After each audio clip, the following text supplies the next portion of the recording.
and welcome to another WWE pay-per-view prediction video here on Atamagazi. Once again, it's TJT,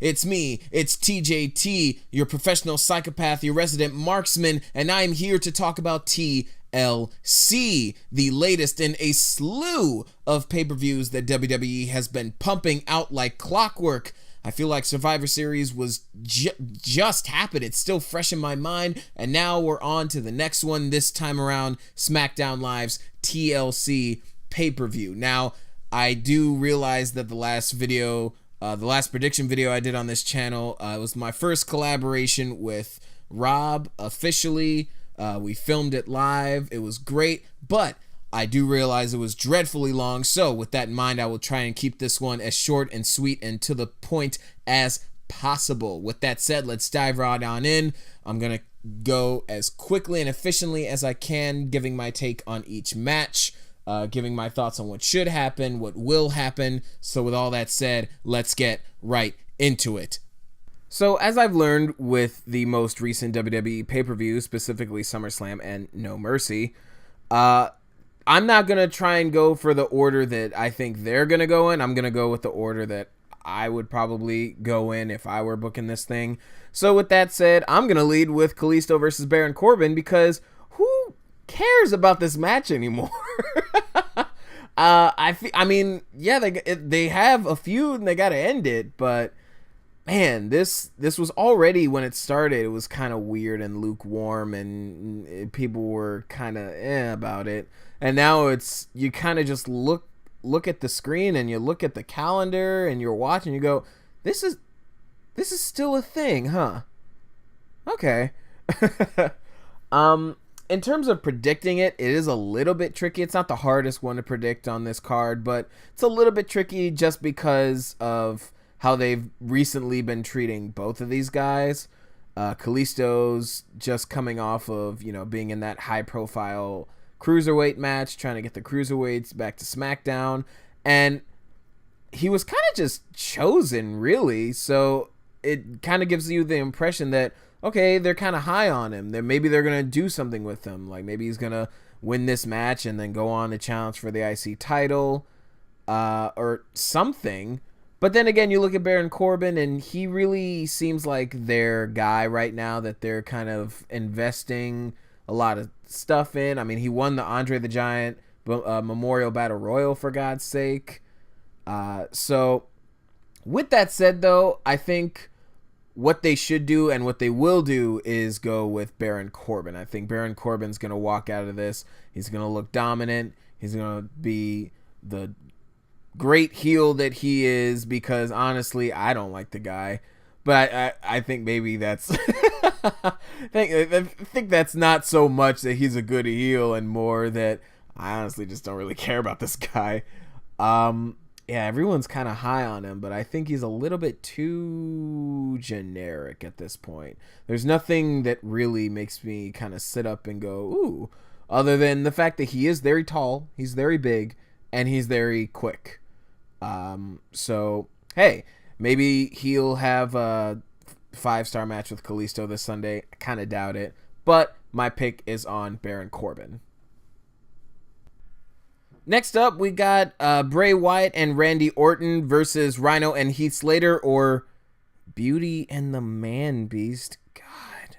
Ugh. Anyway, I think that name is abysmal and way too long. It's kind of a mouthful. Anyway, so this one is also not the easiest to call. It's far from the hardest one to call on this card, but honestly, I could see it going either way. I could see them keeping the titles on Beauty and the Man Beast, just because it's still relatively new. They still kind of just got those titles not too long ago. And maybe they're doing, and they're kind of doing this. They're kind of in the same situation with Becky, because both of them won their respective titles at No Mercy, and they're the inaugural champions. So it is a question of, okay, how long do you keep the titles on the first title holder to kind of build prestige and things like that? At the same time, the whole Wyatt family angle is still kind of hot.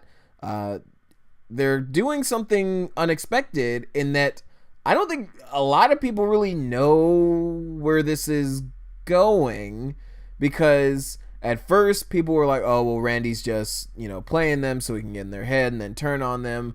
But with the performance at Survivor Series, it's not really looking like that anymore. And now it looks like they're trying to do this whole thing where Harper's maybe getting jealous. So maybe a Randy Orton, Luke Harper angle. And you could also see Harper costing them this title shot. So what I think they should do, I guess it kind of depends on what they want to do. Because if they want to build the angle more than they want, like if they want to go more in the direction of let's get Randy Orton and Luke Harper to feud, then Harper should cost them the match.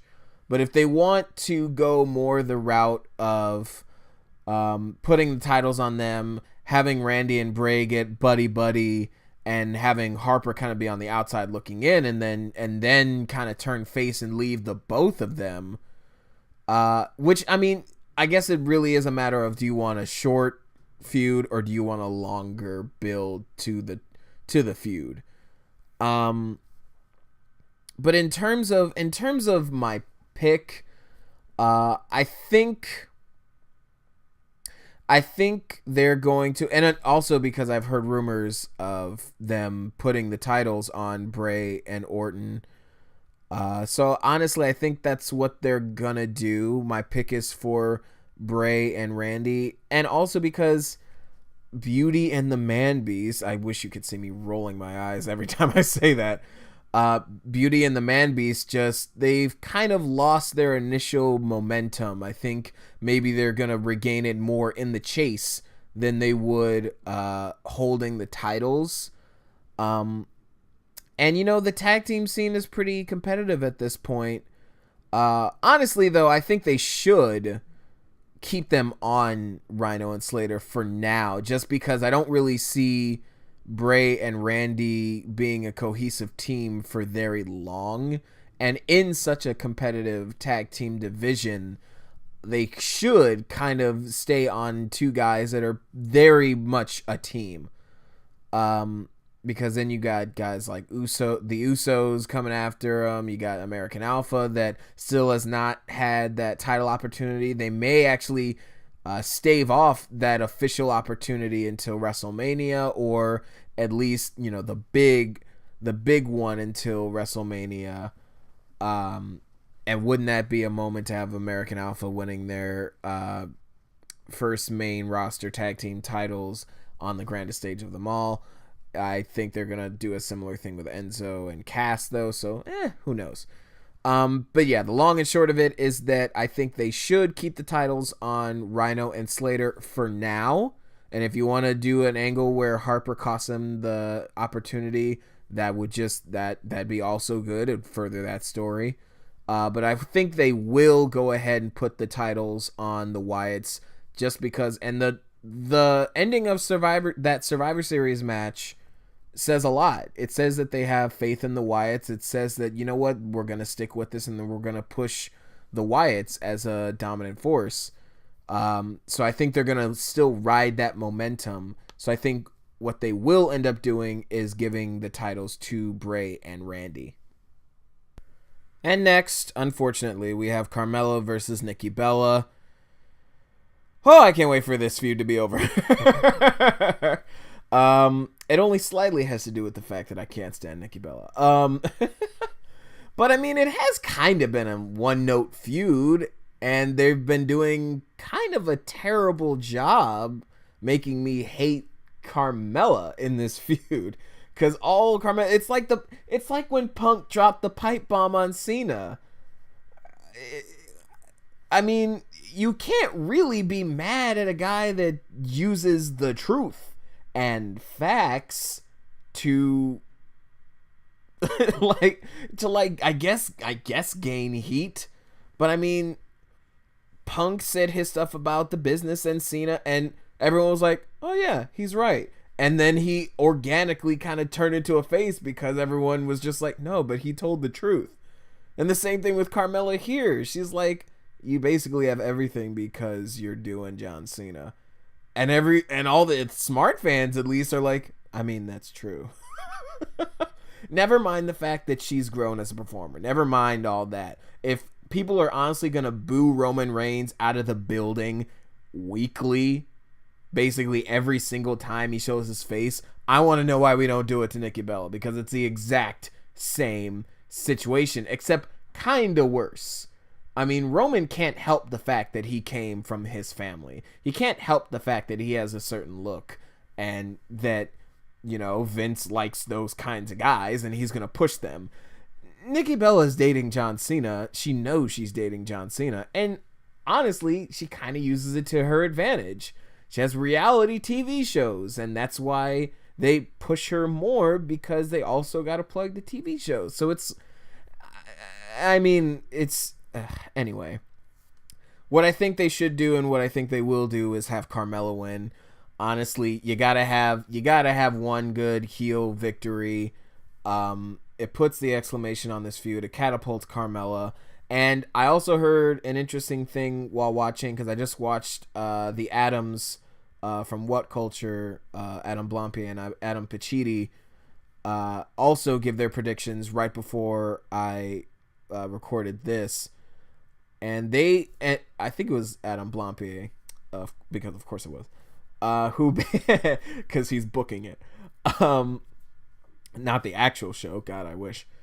But he was like, you know, somebody attacked Nikki Bella before their SummerSlam Survivor Series match, so that's probably going to play a part in this pay-per-view match as well. And to be honest, I completely forgot. Kudos to WWE if they thought that far ahead, because yeah, I really forgot about that. And if that pays off in this match, which honestly it probably will, then that's great forward thinking. It's great booking. Some people think it's Natalya. I, for a second, maybe thought it was Natalya, but I think it's more likely that it's a new diva. It's a new female superstar. Probably Eva Marie returning, because remember, Eva Marie's on this roster. But in terms of this match, it's pretty easy. It's probably the easiest to predict. I think Carmella's taken this one, because why on earth does Nikki Bella need another win? And now we move on to the Intercontinental title match. I had a thought. Sorry. Now we move on to the Intercontinental title match. It is a ladder match between Miz and Ziggler. The thought I had was, I probably should have mentioned the stipulations for the matches that I was talking about earlier. So before, Nikki Bella and Carmella is a no disqualification match. Bray Wyatt and Randy versus Beauty and the Man Beast, I don't think has a stipulation, which is odd. If anything, they could have at least done like a tornado tag match. Maybe they will. It's never too late. And Callisto and Baron Corbin is a chairs match. But let's talk more about this match. It is for the IC title. It's between Miz and Ziggler, and it is a ladder match. Honestly, the should and will is probably going to be the same for this one as well. No, in fact, it is the same for this one as well. This is weird because I mean, they're kind of they've lined up on a few now. I think they should, and I think they will keep the title on The Miz, because honestly, why? Why would you put the title right back on The Miz just for him to lose it right back? And it's just, oh God. There are a few belts right now that are kind of quote unquote hot potatoing. Let's not add the IC title back to that list. We just did a really good job of taking it off. Let's not make this like it was a few years ago. But yeah, and I think they will, and I think they should keep it on The Miz. Right now, he's the best person to have that belt until they make another superstar, either Baron Corbin or Callisto or Apollo Crews, because I still have faith in Apollo Crews. Uh, even if you all don't. I like Apollo Crews. Everyone says he's generic and bland and he shouldn't be all happy, but I'm like, how many actually happy superstars do we have? How many intense, dark superstars with an attitude do we have, really? That's why Bayley is such a breath of fresh air. I actually kind of like a positive, and especially, a positive African-American superstar, because WWE has a very sordid history with those, oh god, with black superstars, I mean. So yeah, basically they might as well have just kept the title on Ziggler if they were gonna give it, but like, it just makes too much sense to keep it on The Miz at this point. Now, I do have a thought on the finish. I think it would be lovely if, and they probably aren't going to do this because they probably have their own thought in their head and they're going to go with that no matter how we think, i.e. Roman Reigns. But I've talked enough about Roman Reigns on this channel. So I think a great idea is to have Miz and Ziggler on the outside, spent. They just put on a 5-star match, as they do, as they typically do, because they have great matches together. And then I would actually really love, again, Maurice being a fantastic manager, it's a ladder match. Why would they not just have Maurice step up that ladder and take the title down? I think that would be great. And you could even have Miz and Ziggler realize what's happening on the outside. Ziggler's trying to get back into the ring and stop it. Miz is clutching on to his foot. Miz is like kicking at him and scratching and clawing, and no! And Maurice comes down with the title. So much heat for Miz. And Ziggler technically doesn't even like really lose. He just kind of got screwed again.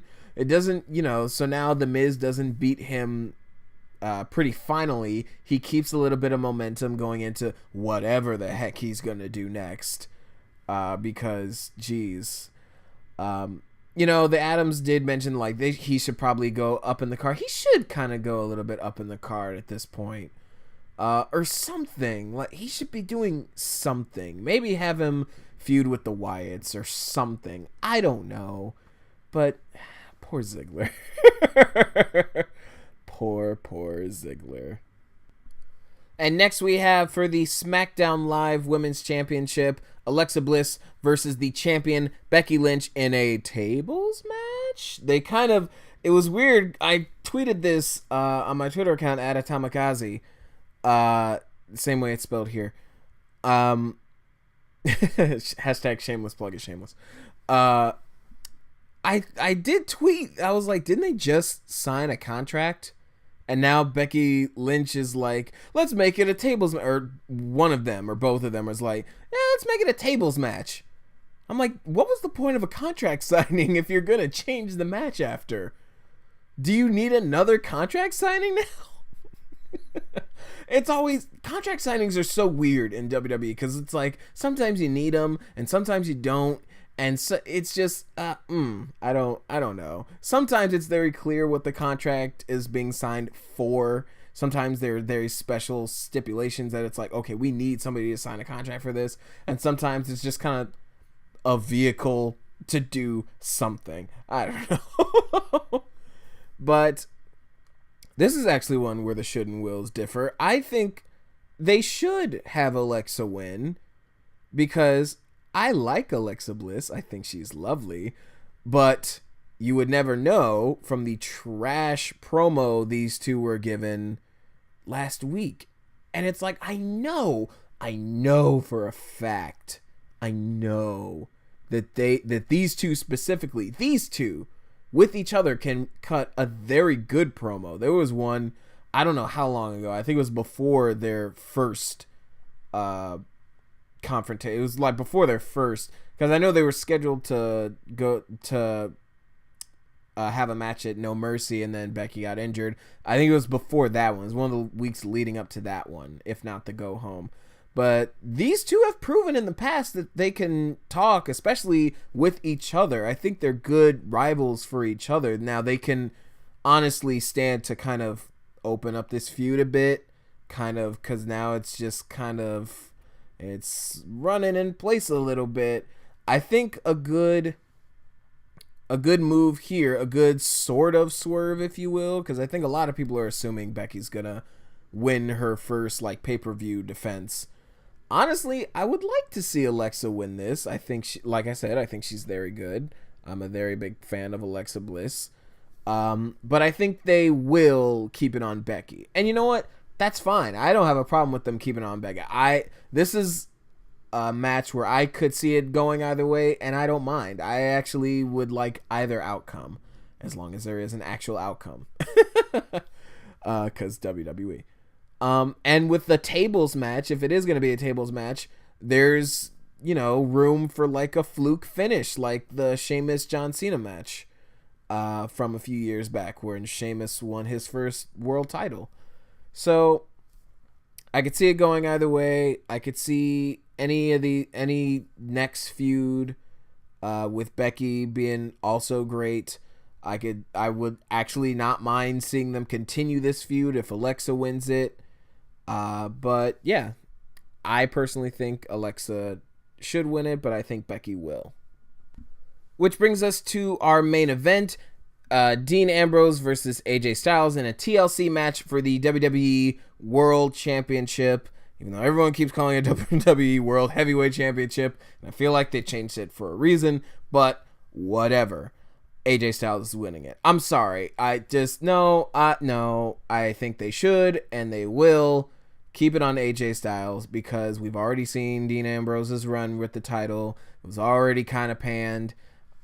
Honestly, especially with the Ellsworth stuff, just keep it on AJ. Have AJ move on. You've already embarrassed AJ enough, and he doesn't need that. Same thing with the Bullet Club. It's like, oh my gosh, I don't know what it is with y'all. But, jeez, come on. Yet Ellsworth beat AJ Styles 3 times? 3 times? Are you kidding me? Oh my god. Anyway. This one is really short, sweet, and to the point. Please let AJ win. AJ needs to win. Please let him win. So that's what I think, but what about all of you? Let me know in the comments section below. And if you like this video, don't forget to like, share, and subscribe. Until next time, I am your professional psychopath, your resident marksman, TJT, and I'll see you soon.